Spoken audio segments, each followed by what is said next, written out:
Ya halo teman-teman, jadi gua di sini akan membahas lebih ke monthly report ya. Jadi misalnya kalian udah buat sebuah konten dan itu sudah sebulan 2 bulan gitu, kalian harus melakukan monthly report gitu. Jadi kalian harus buat itu secara monthly.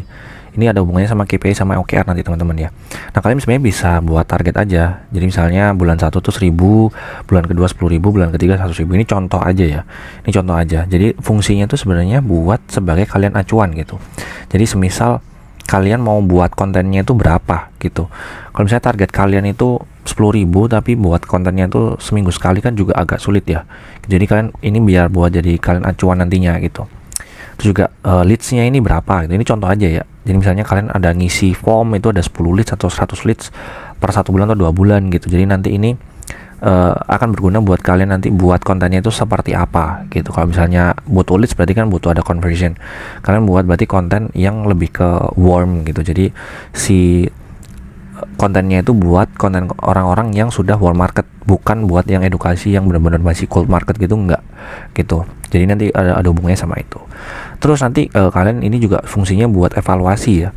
Jadi konten kalian itu semisal nih kalian udah buat konten 1 bulan gitu, kalian cek aja 3-5 konten teratas gitu, yang mana misalnya nih ini kontennya masih minim interaksi, berarti postingannya kurang menarik buat ditonton. Terus kalau misalnya nggak ada save sama sekali, nggak ada share, berarti kontennya kurang bermanfaat gitu. Ini sebenarnya lebih ke ngasih ini yang ngevaluasi konten kita itu seperti apa gitu. Kalau misalnya kontennya sudah berjalan terus ternyata nggak ada seperti ini, berarti kan harus buat konten yang lebih bermanfaat lagi. Terus kalau misalnya ada base kontennya ini, nah berarti kalian tuh bisa nanti nextnya itu buat style yang seperti ini lagi, karena dengan style seperti ini tuh berarti itu udah cocok sama penonton kalian gitu, karena udah base konten ya, entah itu dari segi view, dari segi likes, segi share tuh udah bagus banget, itu bisa kalian buat seperti itu lagi. Terus kalau misalnya udah reach-nya itu udah bagus, berarti konten tuh udah bagus teman-teman ya, karena sebenarnya ketika konten kalian tuh semakin direkomendasikan itu berarti ketika konten kalian tuh reach-nya bagus, berarti konten kalian tuh semakin direkomendasikan sama platform buat ditonton oleh lebih banyak orang gitu. Itu reach ya. Ini di sini contohnya kayak gini teman-teman. Ini di akun gua sendiri di TikTok. Ini di reach-nya di sini, engagement-nya di sini, conversion-nya di sini. Ini kalian bisa cek di last 4 weeks, atau kalian misalnya mau buat quarter ya berarti 3 bulan gitu. Jadi sesuaikan aja gitu. Nah di sini sebenarnya intinya ini ya teman-teman ya.